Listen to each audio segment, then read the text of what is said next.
Salam alaikum wa rahmatullahi wa barakatuh. J'espère que vous allez bien. Un petit résumé de la khutbah de Jumu'ah d'aujourd'hui, quand même, qui remet en cause énormément de nos paradigmes.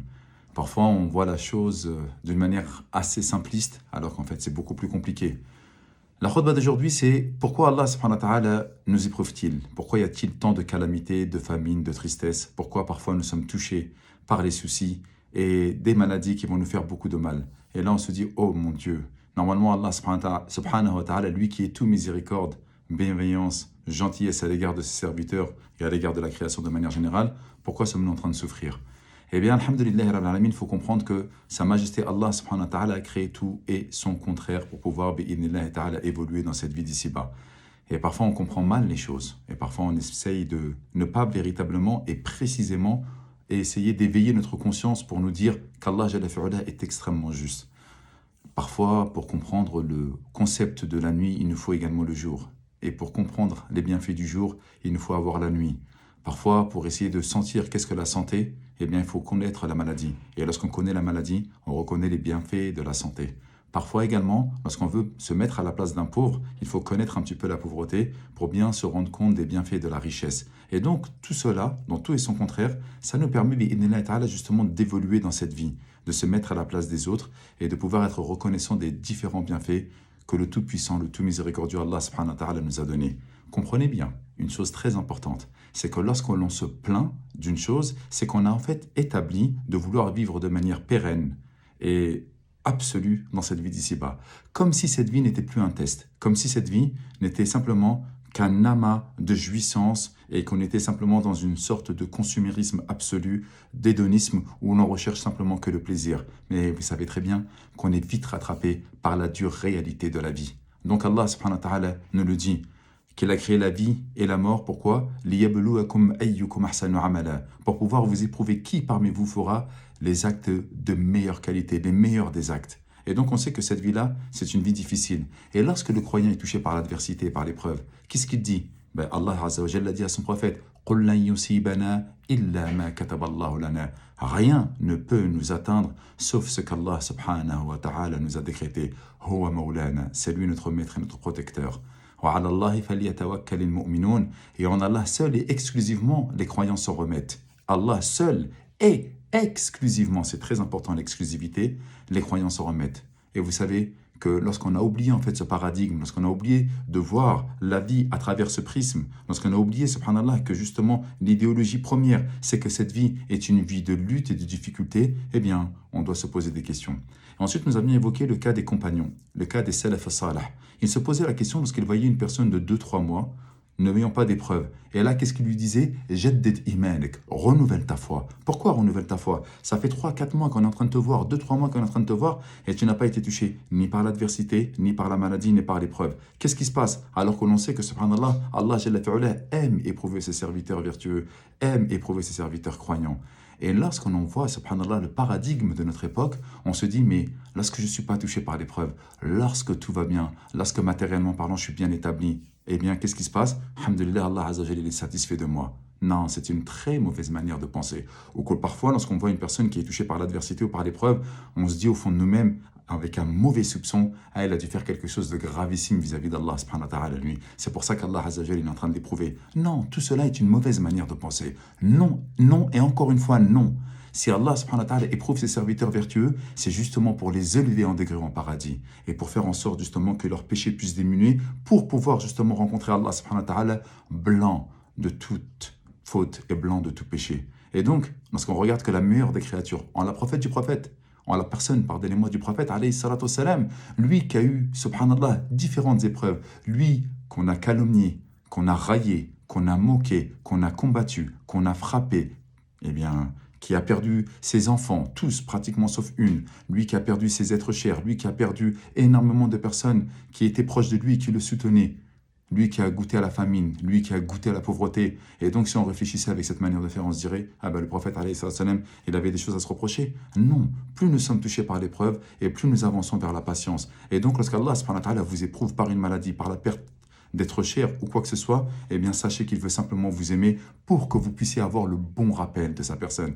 Parce que lorsque nous sommes accablés, acculés, lorsqu'on est au fond du trou, et lorsque plus personne ne peut nous aider, lorsque nous annonce un cancer, et qu'on a tout essayé, vers qui on se retourne? Lorsqu'on a perdu un être cher et qu'on se pose la question comment il est dans sa tombe et comment va-t-il être jugé, vers qui l'on se tourne? Lorsqu'on regarde, subhanallah, que nous sommes acculés par la dette, acculés par les problèmes, etc., et qu'on essaie de se démener, de se débattre dans cette vie et que rien n'avance, vers qui l'on se tourne? Parfois, l'épreuve est une belle petite claque pour faire en sorte que l'on puisse revenir vers Allah, subhanahu wa ta'ala. Cela uniquement pour le musulman et pour le croyant, qui est justement dans ce paradigme, dans le fait qu'Allah sait qu'il est particulièrement là, répondant à l'appel de celui qui l'invoque, lorsqu'il l'invoque. Et quant au non-croyant, lorsqu'il est touché par l'adversité et par l'épreuve, c'est une calamité dans cette vie d'ici-bas, et malheureusement, il devra recevoir encore plus de l'autre côté, encore plus de calamités, de tristesse et surtout de regrets. Et une fois que nous avons dit cette chose-là, il y a deux histoires que j'aimerais pouvoir exposer avec vous. Et pour finir la vidéo qui commence à être longue, 6 minutes déjà, deux histoires de compagnons. La première, c'était Sa'ib. Sa'ib, elle était vraiment malade. Et le prophète alayhi salatu salam est parti la visiter. Et le prophète alayhi salatu salam lui pose la question comment ça va? Elle a fait ya Rasulallah, je suis patiente, mais qu'Allah maudisse cette fièvre qui me fait tant de mal. Et là, le prophète alayhi salatu salam lui a dit non, il y a Sa'ib. Non, ô mère de Sa'ib. Ne maudis pas la fièvre. Pourquoi ne pas, pardonnez-moi, maudire la fièvre? Parce que la fièvre est non seulement un soulagement, et surtout une expiation des péchés et une élévation dans les degrés au paradis. Et donc lorsqu'Allah subhanahu wa ta'ala parfois nous donne des maladies, il ne faut pas maudire ces maladies, mais il faut plutôt patienter et endurer parce que c'est un bienfait pour les croyants. Et la deuxième personne, c'était une personne qui avait des crises d'épilepsie. Et elle a demandé au prophète alayhi salam, Ya Rasulallah, demande à Allah subhanahu wa ta'ala qu'il puisse me guérir et me soulager de ces crises d'épilepsie. Et là le prophète alayhi salam me dit, si tu patientes, tu auras le paradis. Et si tu veux, je peux lui demander à ce qu'il te guérisse. Elle a dit, Ya Rasulallah, je préfère partie de celle qui endure et qui aura le paradis. Mais est-ce que tu pourrais au moins demander à Allah Azza wa Jal que lorsque j'ai ces crises, qu'il ne me découvre pas, que je puisse rester couvert? Parce que des fois, lorsqu'on bouge trop en crise d'épilepsie, on peut se découvrir. Et le prophète alayhi salam a agréé cette demande et il a fait justement en sorte qu'elle puisse se découvrir pendant ces crises. Et enfin, la dernière histoire, et ça c'est une chose extraordinaire, et je vous mettrai bi'idhnillah ta'ala cette invocation en commentaire. Vous savez, il était rentré dans une mosquée et le prophète alayhi salam voit une personne qui était installée à la mosquée, mahmoum, accablée par les soucis. Et c'était une heure où ce n'était pas un moment de la prière. Donc c'était entre deux prières. Qu'est-ce qu'il fait là? Pourquoi il est là? Et là, le prophète alayhi salam, dans sa perspicacité et dans le fait d'être toujours vouloir être au service des autres et de demander vis-à-vis des autres, qu'est-ce que tu fais là? Pourquoi tu es ici? Et là, il regarde le prophète alayhi salam, comme je vous l'ai dit, avec un visage accablé. Ya Rasulallah, je suis submergé par les soucis et par les dettes. Je ne peux plus m'en sortir. Je souffre. Et là, Rasulallah lui a dit, est-ce que tu veux que je te donne des paroles que si tu les dis, Allah subhanahu wa ta'ala va te soulager de tous tes soucis et de toutes tes dettes? Et là, subhanahu wa ta'ala lui a dit, bien entendu, ya Rasulallah.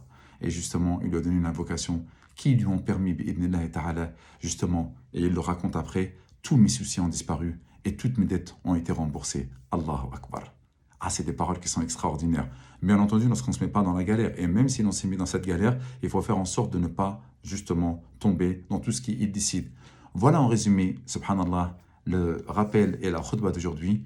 J'espère, bi'idhnillah ta'ala, qu'elle vous sera profitable, et j'espère surtout que vous comprendrez que cette vie d'ici-bas est une vie de lutte, est une vie de labeur, est une vie de test, et qu'il ne faut pas s'accabler lorsqu'on voit la calamité, la misère, la mort, les difficultés que peuvent nous toucher et toucher nos frères de par le monde qui sont sous le joug et la spoliation des ennemis de la religion, des ennemis de l'islam et des ennemis des peuples opprimés. Comprenez qu'Allah subhanahu wa ta'ala par cela veut nous élever en degré au paradis, veut nous pardonner nos péchés et comme il le dit dans le Coran, وَعَاقِبَةُ لِلْمُتَّقِينَ, et la fin heureuse elle est pour les croyants. Quoi qu'on en dise, de la manière que l'on souffre, les difficultés que l'on peut avoir, il y aura un paradis éternel promis aux endurants et aux croyants. Un paradis dans lequel les bienfaits, les jouissances, les délices ne cesseront jamais pour l'éternité de l'éternité. Et rien que cela, bi'idhnillah ta'ala, nous devons endosser, ne jamais déprimer et surtout placer une confiance absolue au Maître des cieux et de la terre, notre Créateur,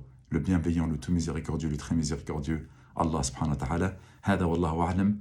J'implore Allah subhanahu wa ta'ala par ses noms les plus beaux et ses attributs les plus parfaits, qu'il puisse faire en sorte de soutenir nos frères en Palestine et particulièrement à Gaza, qu'il soutienne les peuples opprimés de par le monde, qu'il fasse miséricorde à nos morts, qu'il puisse guérir nos malades et qu'il puisse nous donner une vie heureuse et qu'il puisse nous ressusciter de la plus belle des manières. Hada wallahu a'lam. Subhanakallahumma bihamdik.